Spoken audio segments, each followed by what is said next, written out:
Hello and welcome to the Be Formless Flow Driven CEO podcast, where we are reshaping life, leadership and business from the inside out. And today I'm welcoming the bright, the colourful and the wonderful Malcolm Jull to the show. Welcome, Malcolm. Thank you very much, Bea. It's fantastic to be here. Thank you. And a big shout out to all the listeners, a big hi and hello. Please don't forget to share, comment, like. We really do appreciate your feedback and what you're vibing on, what you want to hear more of. It's all really welcome, so please do share. We're in for an action-packed conversation with Malcolm today. You are a fellow Aussie, however, you have most recently relocated to the USA. So that's been quite the journey and continues to be, and I'm looking forward to having the conversation with you. How has the start of your week started though, Malcolm? Like what the start of the week's kind of funny, right? So when the week starts is effectively on Australian time still, because as you rightly said, I'm a Kiwi that has been living in Australia for the last 20 years. I run an Australian born business and am now in my third country residence, being the US. Sunday afternoon is when the week starts, because that's when Australia wakes up.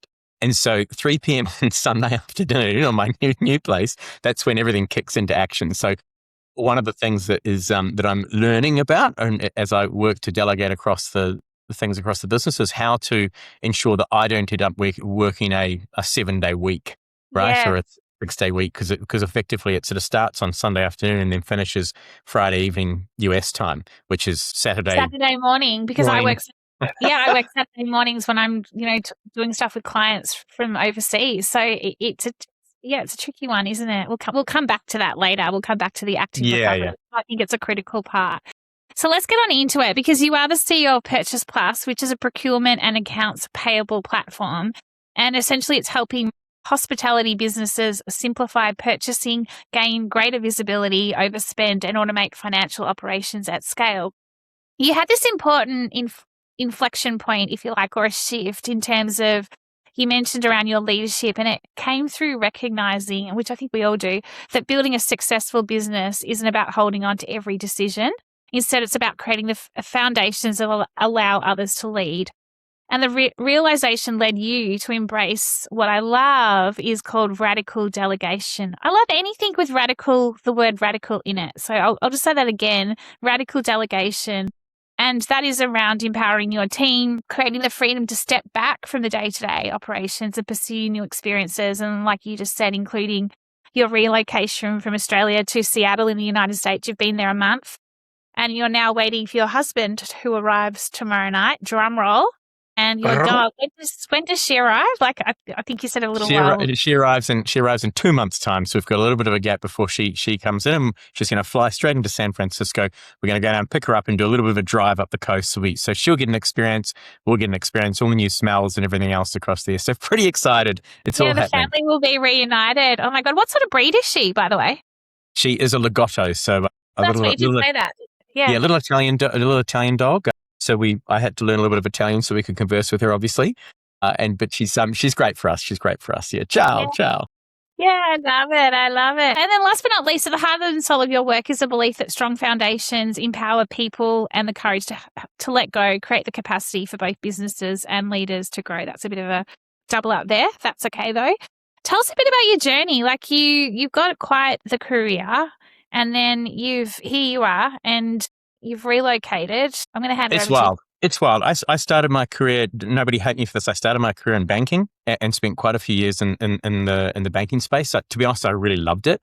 It was a really awesome place to work because it's a big box. And what I mean by that is it's a super controlled environment. And so you need to work within quite strict bounds. The regulatory bounds, there's lots of rules, there's compliance for really good reason, because, when people trust you with their money, you've got to have good controls to make sure that money gets looked after. And that taught me, I like to think of myself as an out-of-the-box thinker and somebody who perhaps, pushes on those. And so I enjoyed being able to try and stretch the bounds of what we had to work in, but having those structures in place that helped to perhaps stop me from running off a cliff, right? When you've got ideas of going somewhere. And it helped to add to things that I'd learned really on, and when I first started doing work and delivering pizzas and working at a petrol station and things like that, where you learn about customer service and about people and about how to engage just with humans. And then it's ended up on this wonderful journey where I've ended up running this beautiful business that I didn't found. The amazing gentleman by the name of Nathan Gayaneshwar, who founded the business, came up with the idea. I would love to be an ideas man, but instead I think I'm somebody who can help bring ideas better to life and help explain them to the market. And that's really where my skill comes in. Would you say it's structure that you bring? Like, yeah, you know, structure. You've got the visionary founder who's like, and then you kind of like, and then you need like, yes, love that. Let's just pull it into like a bit of shape. Like it's like formless to formed, right? Yeah. That's a really nice way of kind of letting you down. It's like formless to form. It's kind of that thing of saying, hey, we want to take something from, that's an awesome idea. How about we do it this way? Or how about we, we limit some of those things? And that's where I suppose some of my early learnings come in about being able to get focus. And, early in my time with this business, over the last few years, I'm quite a control freak, as probably what people would say, really involved in every decision, really involved in everything across. And that comes from both a degree of confidence, but also a real desire to be creating an environment that protects my team, my customers, the business itself. That financial nous that I learned so early on is just part of my DNA now. So the way, I can read numbers and understand trends and see about how things work. And then really what I love is the engagement with people. And I've always had this belief that everybody has something to add or some value, and it's about finding the right place for them to be able to unleash their talent. And so I'm really proud that like in our business, we haven't lost any people. We've had zero turnover, which I hope, or I think comes from when you provide an environment that is exciting to be a part of, that provides you growth within it, that people feel safe to be able to work in the way that they can bring something to the table. Of course, we've had people move on for the right reasons. Sometimes I can't keep people on if it's not working for both of us. Yeah, but really off, I say. I think you just have to in those situations. The longer you hold on to those, it can cause then for people to leave that you don't want to leave. Yeah, it more affects others. But I think leading by example is something that I was taught really on as well, and so that's something that I've always been really keen to do. And I think the big, you mentioned that right at the start of this, and the big change for me came from realizing that leading by example doesn't mean I need to do everything. In fact, that's really silly because it's impossible to. You actually can't. You can't do everything. You can't be everywhere. Although I certainly try. I travel around a lot to do.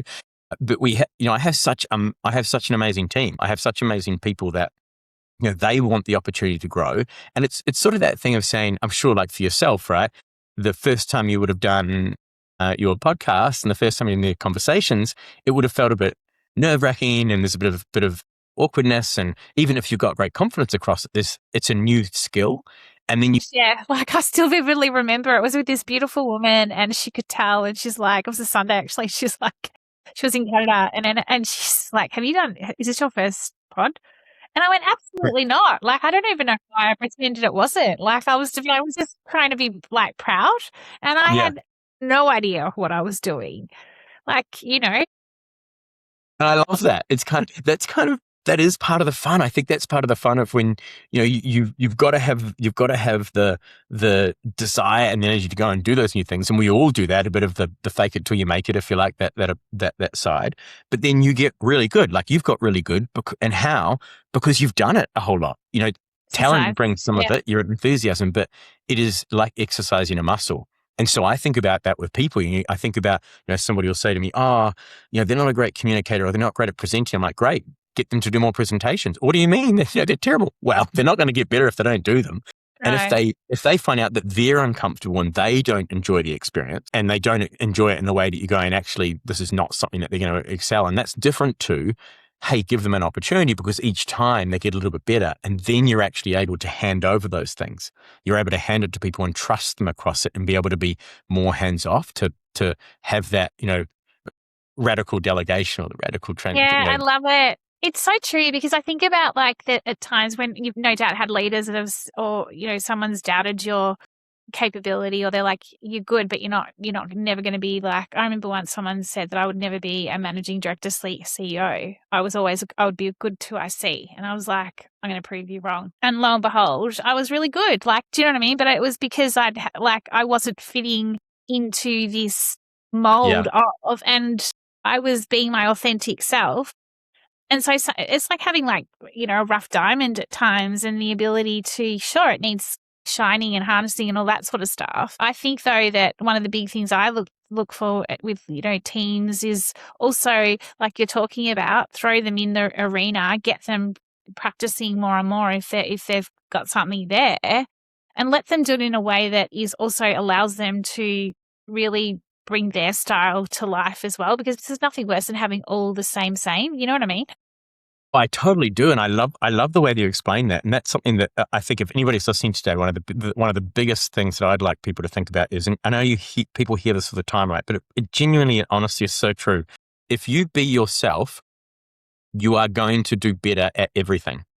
If you allow yourself to be exactly who you are, whatever kind of quirks and things that comes with, that's what's exciting. And I think a lot of people and managers make the mistake of they try and get people to be like them because they've been successful and they've done well in something, and they think, well, they've found the trick, and that's not the trick at all. You might have a process which works well, or you might have things that work better, but unless somebody's able to do it their way, which could be completely different to how you do it, and I even say to my team, they're like, oh, what do you think? Have I done it right? I said, there's not a right or wrong. The right is getting the right outcome.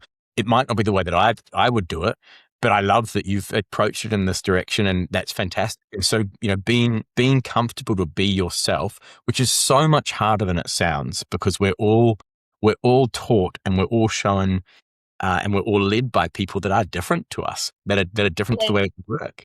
Yeah, there's so much to learn here. Tell us a little bit about that then, in terms for you from a transition, like Australia to then coming to the US. Do you feel like you've been able to remain your true, authentic self as a leader? I mean, there's obviously different nuances in different countries, different cultures, different ways of working. What have you noticed about yourself as a leader? I'm very fortunate in some ways that right from an early age, my parents really encouraged me to just be me. They didn't ever extinguish any of my fire, if you like. So I've always had a unreasonable amount of confidence in my own way of working, my own way of being. I would say that I am very good at reading situations, and so I will curate where it is appropriate, but I have not felt in any way. And I think one of the most surprising things for me, because we're all aware that of the messaging that goes around across the world at the moment, and especially when it comes to the United States, right? A lot of people said to me, why, in that tone, which sort of suggests everything else that goes with it. And my experience on the ground has been, I hopped in a lift going down from after having a meeting. There were some people doing some catering stuff, and they were like, "Hey, how are you going?" It's like, "Oh, it's great, and that food looks delicious. Oh my God, you've got to come downstairs and try out one of these things." People have been so welcoming and lovely and friendly everywhere. And I've been, my first month in the States, I kind of laugh because it's not like I've been in one place. So people say, how's the move? Well, if I was sitting in one spot, it'd be nice, but I've been in Miami and Los Angeles and San Francisco and San Antonio and Texas. I've been all over the place into different parts. And the one thing I can say that is the same everywhere is people are just lovely. The people on the ground, regardless of everything else, are just so wonderful. And I just love that. And they've been, we welcoming and fantastic. And, my marketing guy came up with this great idea that we'd wear big, giant Texas hats in Texas. And we did that, and people were just so excited because, it's like, that's what they want to see. And they were, they're keen on that. And so I think that's fun. It's been a really wonderful surprise.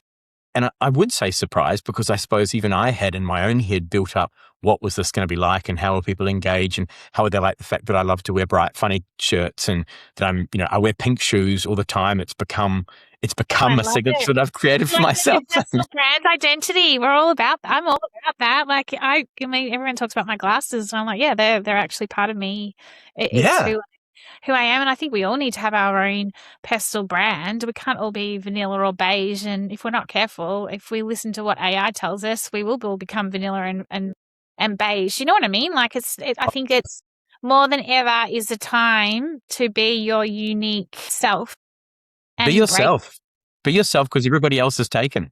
That's not my own words, but that's something that I heard many, many years ago. Someone, I wish I could remember who said it to me, but it's be yourself because everybody else is taken. And it's such a true, Oscar Wilde. It's an Oscar Wilde quote, I'm pretty sure. Go. Yeah. I want to come back to radical delegation for a second, because you have a job to do in terms of grow the business, from a PurchasePlus perspective. And I'm sure there's no doubt some big milestones you need to hit. And yet we've got this radical delegation. So needing to realize that you need to radically delegate pretty hard when you're a control freak, because I'm the same. And so it's quite, like when you delegate, you're still like, it's like I always used to say to my leadership team, too much silence is not a good thing, because I will just come swooping in. Just continue. Yeah. Communication is key. The more you communicate me, the more I'm comfortable and I'll let you go. But when there's no communicado, I start to get like, what the hell's going on sort of thing, especially when you're running, you're responsible for, at the end of the day, for the growth of the business. How is that working for you in terms of growth agenda, growth, the KPIs that no doubt you've been set, and then applying this radical delegation? What space is it creating for you? And what have you noticed? It's super exciting. I mean, it's one of those things, right, where I was going to have to do it either way, but the move itself, even just the physical move to the United States, has created this wonderful box opportunity. Again, apparently I live in a whole lot of boxes in my life because they keep coming up, but that's not true really. I think I plan out boxes. But it means that even just from an 8 hours of the day perspective, it's not possible for me to be awake when everybody else is doing things. And so you have to delegate across. I have to provide that trust and that thing. Otherwise, I'd be on calls at 2 a.m. in the morning every single day, or at, 12 p.m. at night, and so that has helped to say, this has to happen. How am I going to create a framework for that on top of what I was already intending to do? And what you noted there actually really resonated with me, because I just want to know what's happening. I don't need to be in everything, but just communicate across. And this is where I would say AI has been massively helpful, because we obviously have tools that record meetings. Now every day, I get a little daily summary of all the stuff that's happened, and my team don't have to do anything. So it doesn't rely upon them doing that. Maybe they don't know that this happens actually, but now they do. That I now get the summary of every meeting that happens across the business, and I can dive through. In fact, I know they don't know exactly that, because I made a comment to someone, and they're like, "How did you know that?" I said, "I'm just over everything." And they were, I was making a joke, but but they were like blown away, because they thought that I must be reading everything. But it's more that it summarizes what are the key things I need to know. And so this is where I can start to see there is some real value in these new tools that are now available to everybody in the world. These are not just tools for me or for some people. This is for everybody has access to these sort of things now. And that's meant that now I can have that visibility, and it means that then I can go, that's interesting, move on. The hard part, and the part that's really key about the radical part of that delegation, is seeing things that I go, ooh, I could dive in there, and choosing not to, making the active choice not to, because I now weigh it up and say, well, I could dive in there, but that's going to mean I'm going to go down that wonderful rabbit hole of learning even across there. I've got this other task to do. I'm excited about being able to. Yeah. Yeah, I'm excited to go and hunt business. I'm excited to go and, get out there onto the savannah and start to pull out my quiver of arrows and start to shoot some game. So that's what gets exciting to me.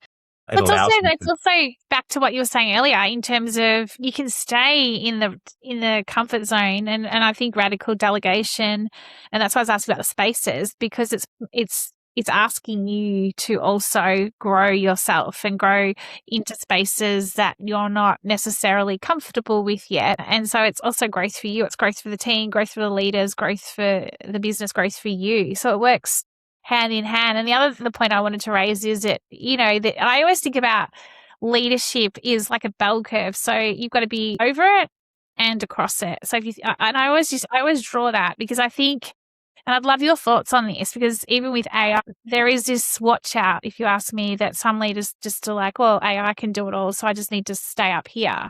And I'm like, it doesn't work that way. You know what I mean? And I'd love your thoughts, because you triggered something in me that was just around this human intelligence piece. and the opportunity for CEOs, leaders like yourself. You need to be, that connection is even more important now than it was before.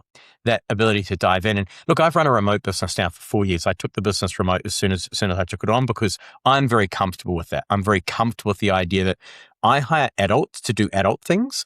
So I don't need to know exactly where you are. I don't need to know exactly what's going on. Because you're an adult, you'll make good adult decisions. I can tell if work doesn't get done. It's pretty obvious, right? Because the work isn't happening. That's what's more important at the end of the day, that the outcome occurs. And so it's this whole area of outcomes. But to your point, what I think about the whole thing, where you have to have that in that connection, like we are here.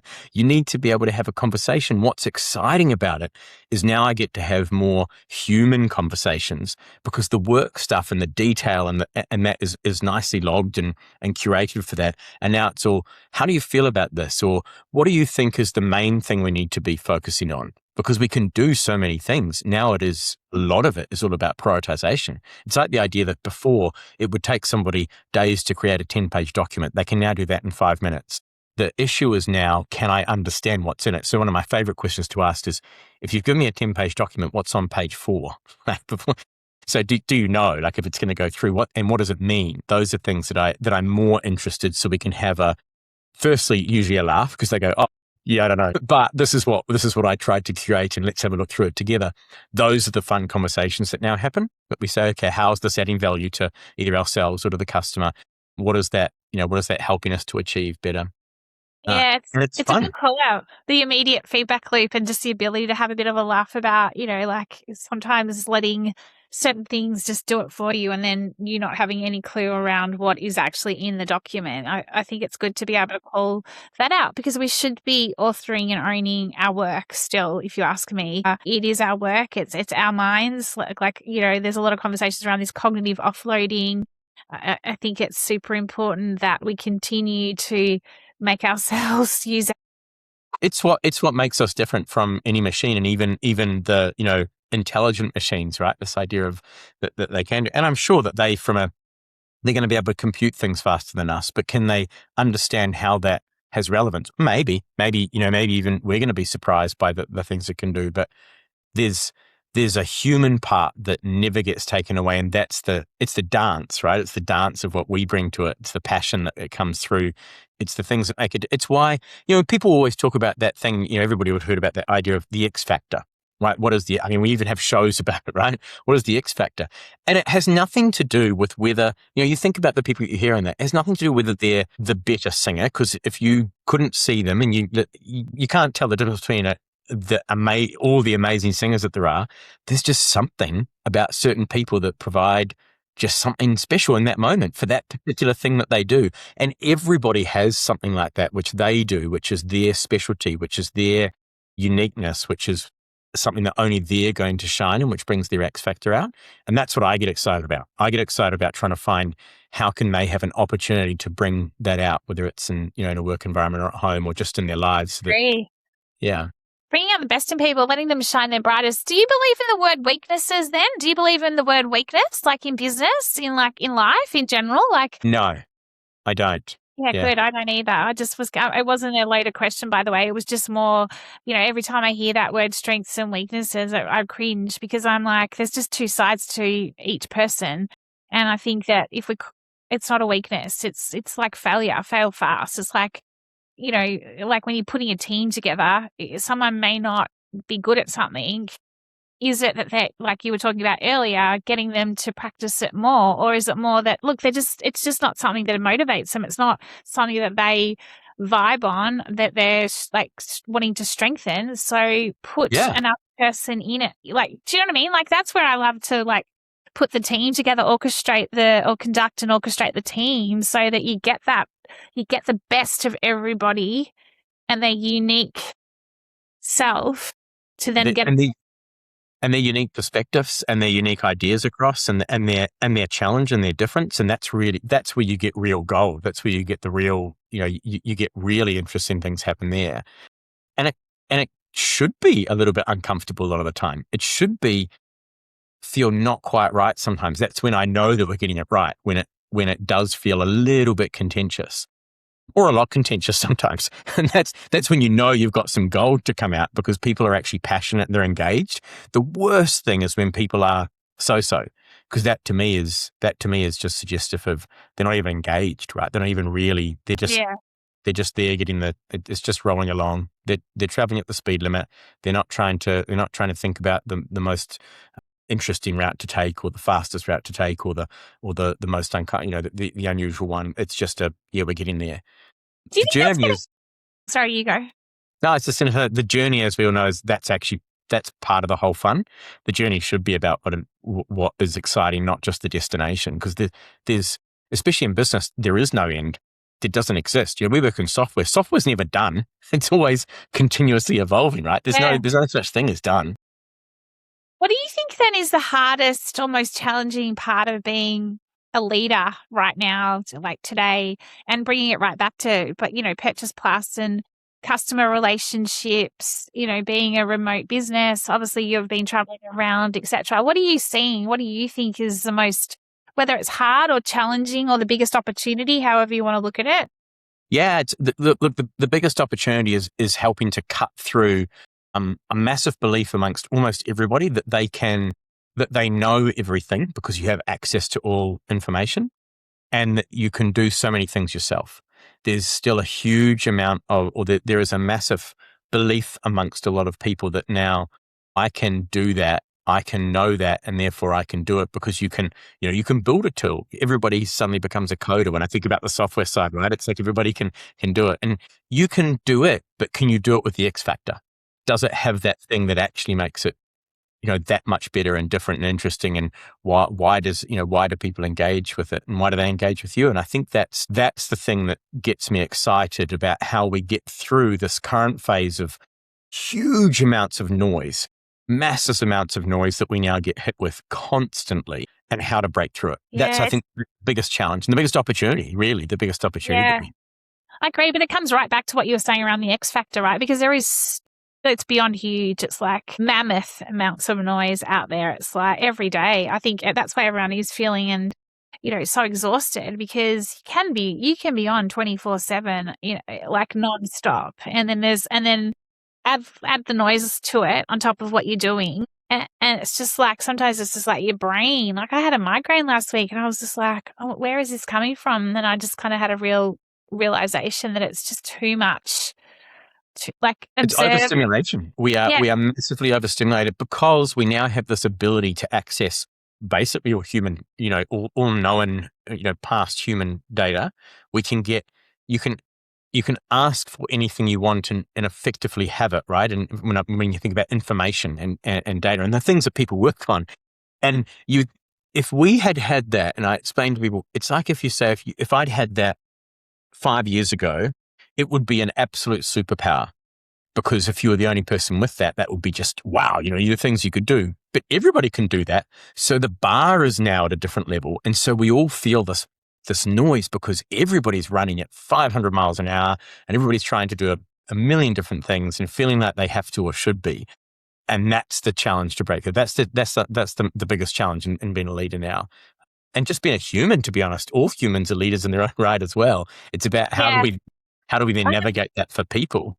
Totally. I had this beautiful vision of you when you pick up your husband from the airport tomorrow night. You're just going to fall into his arms, because I'm coming to support, right? In terms of just having the support around you as a leader as well. Like, who is your support crew? Like, whether that's a partner, whether that's an advisor, your doctor, like your mentors. I think just like more and more, I know a lot of people are relying on chat to or Claude to talk to from an advice perspective. I don't think there's anything better though than human connection as well, and having the right people around you, so that you feel, like you say, coming right back to human, being vulnerable, being like, I'm exhausted, or I've had a really shit day and I don't know what I'm doing today, and just knowing that you've got the right people, because we all have it. Like leaders, we whether we like to admit it or not, we have those moments where, have I done the right thing? Have I not done the right thing?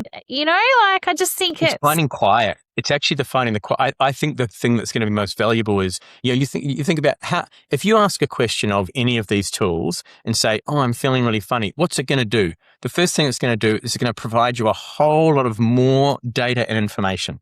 I'm not saying any of it is necessarily wrong, but actually what people need in that moment is nothing. Can I just sit with you for a moment? I don't want to say anything. I don't want to do anything. Machines don't do that because they want to, their whole being is around, well, I've got to do something to be useful. Sitting there is not useful for a machine or for a computer. Whereas for human connection, the most beautiful thing often is just, we're just there. You're just, your hands are touching, or your knee is sitting next to somebody else's, or you're just in their presence. That wonderful feeling, and you can feel somebody looking at you. I've never felt a machine looking at me, but I can tell if there's a person doing that. Yeah, and that's it's a good analogy. Yeah, I've got Mallie Bub next to me right now, and he's sound asleep, but he's here. And yeah. It's like having a little animal. I have got 2 final questions for you. I am conscious of the time. I'm conscious you've got 2 more meetings. Just in terms of team, like in terms of one other question around leadership and what you're noticing as well. Like, team was once just full of humans, and now it's, and then there was also then the hybrid, then there's the remote. Obviously COVID, I guess expedited all of that. Now you've got this team of, you've got remote, hybrid, human, machine. What are you seeing the opportunity there that is not necessarily happening yet? Or what are you doing in your business to make it more collaborative, ensuring that it's got a soul? It's like, do you know what I mean? Like, I know that's a bit I do. We're seeing, the really important things now are, especially for us running remote businesses, at what point do we get our people together? So when are we making sure that we just have human connection? And now for us, human connection is not, hey, let's have a conference. So I'm like, hey guys, get it together and I'm going to present to you all about things. We're going to talk through that. No, we're going to spend some time together just as humans. We're going to do things that have nothing to do with work, that are just about that connection side. So we're going to go bowling, or we're going to go into an escape room, or we're going to go and, sit on a harbor and eat some nice food and look out at the water. Those sort of things are, to me now, the most important parts of that team connection side. And what are we doing? I mean, like every business, we're adopting lots of the tools that are out there and available to us to be able to help or to empower people to produce more documentation, to be able to finish their work. There's two analogies I'll give you that I think sort of sum up what's happening at the moment. One, these tools allow us to do 90% of the things that we need really easily and really quickly. So it gets 90% of the way there. But I liken it to saying, if I want to cross a road, I want to get 100% of the way across, because if I'm only 90%, I'm still going to get hit. So getting there faster to 90% is no better than if I'd got there slowly to 90%. It still doesn't answer the question. And I think there's still that 10%, I believe, is going to be much harder to solve than what people realize. So I'm not fearful of the whole world being replaced by robots and AI taking over this job. Right? It's not. I'm genuinely not concerned about that. And that's the first thing I think about. And the second one is, it doesn't mean that jobs are not going to change, are going to be really different. I look forward to that moment, because at the moment I still work this is unreasonable to explain, and people shouldn't try and mirror this, but I've not found a way to not be able to do this. I work on average between 16 to 18 hours a day, right? To get the work I've got to get done. I cannot wait for AI to mean that I only have to work 3. I know that then it's been successful in replacing things when that happens. I have not seen that yet. I've not seen in any sense that we're doing less, right? And I'm not alone in that I work hard, but I choose to do that, right? So I want to make it clear to listeners that that's a choice I make, because I love what I get to do. I love the customers we work with. I love building. I love building things. I love creating environments. So I'm really big on my team and saying, I want you to have breaks. I want you to, if you need to go out for a walk at the park, you don't need to tell me you need to do that. You go out and take the walk in the park. Like as I said earlier, I have adults to do adult things. So they're going to make adult decisions. If you need to go to the doctor, you go to the doctor. Like that sort of stuff is so not totally in my mind. So because it's led into there you go. Like, there's just this like energy, like this flow, this connection going on, because that was where my last question was going to be. I've done the 16, 18-hour days and consecutively, and did it over years and years and years. It does add up. So you definitely need to ensure you have that active recovery. What does that look like for you? What are your active recovery moments where you get your, like, you've got this bright shirt on right now, you got all your ideas flowing. What do you do? I go and dance because I love to dance. I go for a run because I like fit, not because I'm any good at it actually. A lot of my running buddies, they all get really good and I have to find new ones because they get too fast. But because I love it for being outdoors and for just something physical. So for me, it's usually something physical. I'm not a sit down person. I'm not a sit still person. That's certainly not me. My relaxation is going and doing things that engage me in physical activity because it means that I am not a female, so I can't do two things at once. I can only do one thing at once. And so for me, it's filling that space that otherwise would be, I was just thinking that it'd be great if we were able to, automate that receiving process in the platform. Those are the things that otherwise I'll sit there thinking about and be. Yeah, totally. Yeah. Well, we're not meant to multitask anymore these days. So it is about, being able to focus on one thing at a time, which, sometimes we should. I would suggest people aren't very good at it because especially remote work and tools, most people have a phone glued to their hand, which is, vibrating or sending messages, and they've got something on and they're talking to people and they've got it is very unique to see people just focus for a moment. And I love that. I love it when that happens. It's exciting. I had someone on my pod telling me she does one task a day and I'm like, she's a business owner and I'm like, how? I need to borrow from this. She was adamant and I was like, gosh, okay. So you just shut everything off. She's like, yes. So I'm like, whoa, imagine if we had a world like that. It'd be wild, to think that we were all just focusing on one thing at a time and just being able to block everything else out. It was so funny last night. My brain was just overloaded and I've been trying to meditate more and practice this Twin Hearts meditation. It's a little 15-minute mini one. It's a meditation for life, business, the planet, everything. And I just felt I had felt a calling to it. Because I was just like, I just need to sit and meditate for 15 minutes. And so I did it and I felt way more energized because I don't know what it was. So maybe I'm turning a corner. I think it's also just, trying different things so that we can have that ability to switch off as well, because we do need to switch off. We do. We need to find our own ways of doing that. And I think it's, the other person that was who does one task a day, that would work for her and she's found her nirvana and that's super exciting. It's not going to work for everybody. I don't think it would work for me because I enjoy having lots of things going on. Same. And for me, I'm a type A personality too. We can't escape it. B. It's just you fall into those things. It's sort of that thing about, people say, can people change? People can become better versions of themselves. I don't think people actually change. I think they stay who they are for their entire lives and they get better at either knowing how to activate their best features and to hide the worst ones or vice versa. I've always been a bit of a believer in that. Yeah, it's funny you say that. I've just been writing an article for Substack on what happens when your identity is stripped away from you, and it's exactly what you're talking about, coming right back to who you truly are. I think more than anything, we try to be everybody else and everything else, and then it's only when you're like, "Who am I?" You realize, "Oh, this is who I am. Why am I trying to be like everybody else when actually?" So that's a really interesting analogy. I might borrow some of that for my article actually, because it's just a point you've just raised and I'm like, it's true. We've always been who we are. We just try and change to be something else that is not us and then end up coming right back to who we are. Back to it anyway.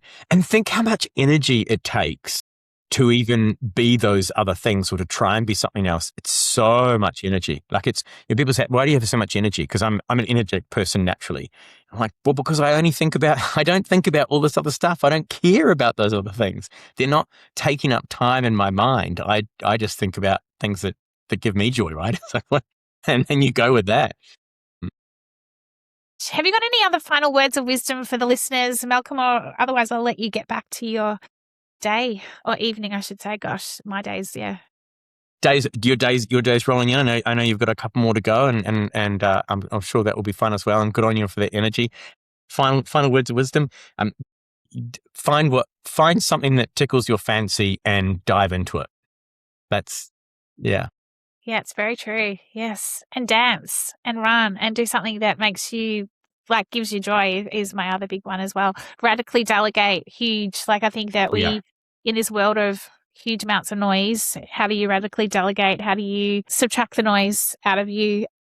Amazing conversation, Malcolm. How do we find out more about you? How do we find out more about Purchase Plus? Yeah, you can find us on www.purchaseplus.com, all one word. You can find me and my team on that site. I'm on LinkedIn, Malcolm Jull, so you can look me up there and find out about me. I don't have the social media channels because that's one of the things I try and pull out from my life about taking away, but I'm very available across there and reach out, say hi. Always happy to chat. Amazing. And I'm wishing you like the biggest hugs, hugs and kisses tomorrow night. I'm excited for you to see your partner and then your puppy. I can't wait. I'm super excited. Yeah, there's nothing like that. Like, it's just, like I said, I can picture it already. So thank you so much for your time. I've thoroughly enjoyed the conversation, and hopefully you get to have a good night's sleep tonight and not too many more meetings yourself. I shall. Thank you so much, B. You're amazing. Have an awesome rest of your day. Thank you, Malcolm. Thanks.